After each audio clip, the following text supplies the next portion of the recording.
Civics में मौलिक अधिकार पर हम आज चर्चा करेंगे। पिछले वीडियो में हमने आपको मौलिक अधिकार के अंतर्गत दो प्रकार के अधिकारों, समानता का अधिकार और स्वतंत्रता का अधिकार, इन दोनों अधिकारों पर चर्चा की थी। आज हम उसके बाद आगे के शेष 4 मौलिक अधिकारों पर चर्चा करेंगे। जैसा कि हमने आपको बताया था कि भारत के संविधान में अनुच्छेद 14 से लेकर के अनुच्छेद 18 तक समानता के अधिकार का उल्लेख मिलता है। उसके बाद अनुच्छेद 19 से लेकर के 22 तक में स्वतंत्रता का अधिकार का उल्लेख मिलता है। अब वहां से आगे तीसरा मौलिक अधिकार यानी कि शोषण के विरुद्ध अधिकार। सबसे पहले तो हम शोषण शब्द को समझते हैं। शोषण का मतलब क्या होता है? शोषण को सामान्य अर्थों में अगर देखा जाए तो किसी व्यक्ति के विकास को प्रभावित करना, या फिर इसको बिल्कुल सामान्य शब्दों में कहा जाए, किसी व्यक्ति को ऐसे कार्य करने के लिए विवश करना जिसे वह नहीं करना चाहता हो, अथवा व्यक्ति से ऐसे कार्य करवाना जिससे उसका राजनीतिक सामाजिक विकास प्रभावित होता हो। तो हम लोग शोषण को समझ सकते हैं कि किसी व्यक्ति को उसकी इच्छा के विरुद्ध कार्य करने के लिए बाध्य करना जिससे उसका राजनीतिक और सामाजिक विकास प्रभावित होने लगे। इस स्थिति को कहा जाता है कि एक व्यक्ति के द्वारा दूसरे व्यक्ति को शोषण किया जा रहा है। तो अनुच्छेद 23 और अनुच्छेद 24 में शोषण के विरुद्ध अधिकार, जो कि तीसरा मौलिक अधिकार है, का उल्लेख किया गया है। अनुच्छेद 23 में स्पष्ट रूप से कहा गया है किसी भी व्यक्ति को बेगार अथवा बलात् श्रम, देखिए 2 शब्द है, बेगार अथवा बलात् श्रम के लिए बाध्य नहीं किया जाएगा। अब एक शब्द आता है बेगार। बेगार का मतलब क्या होता है? किसी व्यक्ति को मजदूरी दिए बिना उससे काम करवाना, यह स्थिति बेगार कहलाती है। और बलात् श्रम क्या? इच्छा के विरुद्ध कार्य करवाना। तो अनुच्छेद 23 में स्पष्ट रूप से कहा गया है किसी व्यक्ति से बेगार अथवा बलात् श्रम नहीं करवाया जाएगा। उसी प्रकार से अनुच्छेद 24 में कहा गया है कि 14 साल से कम उम्र के बच्चों को, ध्यान दीजिएगा, उम्र की सीमा क्या है? 14 साल। 14 साल से कम उम्र सीमा के बच्चों को किसी भी खतरनाक उद्योग जैसे कि कारखाना या खदान में कार्य करने के लिए नहीं लगाया जाएगा। यह उम्र की सीमा 14 वर्ष निर्धारित की गई है कि 14 वर्ष से कम उम्र के किसी भी बच्चे को खतरनाक कार्यों पर नहीं लगाया जा सकता है। और इसी अनुच्छेद 24 के आधार पर भारत में जो है बाल श्रम प्रतिषेध कानून बनाया गया था 1986 ईस्वी में। और इसके बाद सन 2016 में इसमें संशोधन लाया गया और इसके तहत ये व्यवस्था की गई है कि अब किसी भी प्रकार का कार्य 14 साल से कम उम्र के बच्चों से नहीं करवाया जा सकता है। ऐसा करवाना दंडनीय अपराध माना जाएगा। तो ये अनुच्छेद 23 और 24 यानी कि शोषण के विरुद्ध अधिकार। इसके बाद अगले अधिकार की चर्चा करें तो अनुच्छेद 25, 26, 27 और 28, इन 4 अनुच्छेदों में हमारे धार्मिक स्वतंत्रता की बात की गई है, यानी कि धार्मिक स्वतंत्रता का अधिकार, जो कि हमारा चौथा मौलिक अधिकार है। अनुच्छेद वाइज चर्चा करें तो अनुच्छेद 25, इसमें स्पष्ट रूप से कहा गया है कि भारत में प्रत्येक व्यक्ति को अंतःकरण की स्वतंत्रता होगी। अंतःकरण मतलब क्या?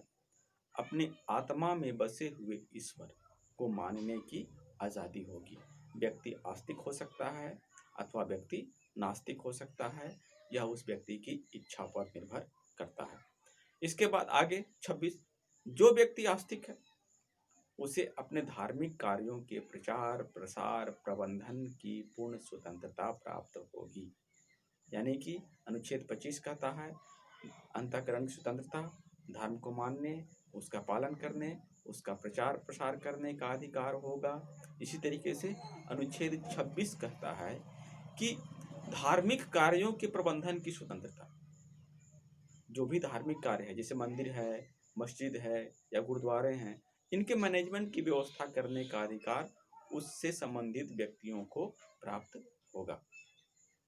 इसके बाद आगे अनुच्छेद 27 और अनुच्छेद 28, इन दोनों पे अगर चर्चा करें तो किसी भी व्यक्ति को धार्मिक रूप से चंदा देने अथवा नहीं देने के लिए बाध्य नहीं किया जा सकता। यानी कि धार्मिक कार्यों के लिए दान देना अथवा नहीं देना, कितनी मात्रा में देना, वह उस व्यक्ति की इच्छा पर निर्भर करता है। इसी तरीके से अंतिम जो इसमें अधिकार दिया गया है वह है कि किसी भी शिक्षण संस्थान में, खास करके विद्यालय, सरकारी शिक्षण संस्थानों में किसी भी प्रकार की कोई भी धार्मिक शिक्षा नहीं दी जाएगी। और इन सब बातों को ध्यान में रखते हुए कि अगर किसी व्यक्ति के धार्मिक कार्य से अन्य व्यक्ति के धार्मिक विचारों में बाधा उत्पन्न होती है तो इस कंडीशन में उस व्यक्ति के साथ सरकार जो है वहाँ पर उसके साथ होगी। यानी कि हमें धार्मिक कार्यों को करने का, हमें अपनी धार्मिक मान्यताओं को स्वीकार करने की आज़ादी है, लेकिन उसके माध्यम से किसी अन्य व्यक्ति के अधिकारों में हम किसी प्रकार का परिवर्तन नहीं कर सकते। तो धार्मिक स्वतंत्रता। इसके बाद जो अगला मौलिक अधिकार है वह है शिक्षा और संस्कृति का अधिकार। एक बात ध्यान रखिएगा शुरू से ही कि शिक्षा का और संस्कृति का अधिकार मूल रूप से अल्पसंख्यकों के लिए है। अल्पसंख्यक मतलब कौन? ऐसे धार्मिक समुदाय जिनकी आबादी देश की कुल आबादी से 50% यानी कि 50% से कम हो, तो ऐसे धार्मिक समुदायों को हम लोग अल्पसंख्यक समुदाय कहते हैं। तो ये अल्पसंख्यक समुदाय के लिए है। अनुच्छेद 29 और अनुच्छेद 30 में शिक्षा और संस्कृति का अधिकार दिया गया है। स्पष्ट रूप से कहा गया है अनुच्छेद 29 में प्रत्येक अल्पसंख्यक वर्ग को अपनी भाषा, लिपि और संस्कृति को बनाए रखने का अधिकार होगा। फिर से सुनेंगे, अनुच्छेद 29 कहता है प्रत्येक अल्पसंख्यक वर्ग को अपनी भाषा, अपनी लिपि और अपनी संस्कृति को बनाए रखने का अधिकार होगा। इसी प्रकार से अनुच्छेद 30 की बात करें, इसमें कहा गया है कि किसी भी धार्मिक शिक्षण, किसी भी शिक्षण संस्थानों को मदद देते समय, सरकार के द्वारा किसी भी शिक्षण संस्थानों को मदद देते समय किसी प्रकार का भेदभाव नहीं किया जाएगा और प्रत्येक अल्पसंख्यक समुदाय को अपनी पसंद के अनुसार शिक्षण संस्थानों की स्थापना का अधिकार होगा। इसको फिर से समझेंगे। अनुच्छेद 30 के अनुसार प्रत्येक अल्पसंख्यक वर्ग को अपनी रुचि, अपने पसंद के अनुसार शिक्षण संस्थानों की, यानी कि विद्यालय, स्कूल, कॉलेज की स्थापना की उनको अनुमति होगी और इन स्कूल कॉलेजों को मदद देने में सरकार भाषा के आधार पर, धर्म के आधार पर किसी प्रकार का भेदभाव नहीं करेगी। इसके बाद जो सबसे अंतिम मौलिक अधिकार है संवैधानिक उपचारों का अधिकार।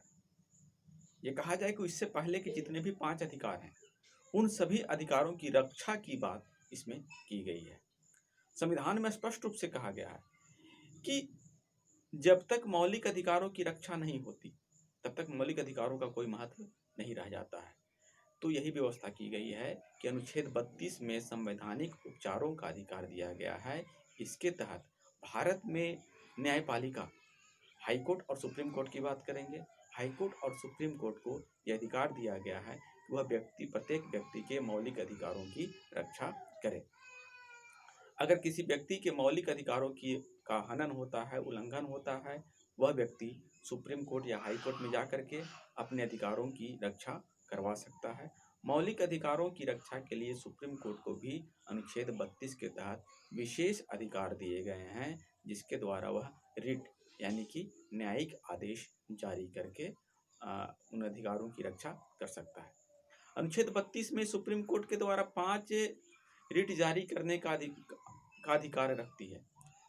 बंदी प्रत्यक्षीकरण, परमादेश, निषेधाज्ञा, उत्प्रेषण और अधिकार परीक्षा, ये 5 प्रकार के रिट के माध्यम से सुप्रीम कोर्ट जो है और हाई कोर्ट जो है वह जनता के मौलिक अधिकारों की रक्षा करती है। तो ये यहाँ पर आकर के आपका मौलिक अधिकार का टॉपिक पूरा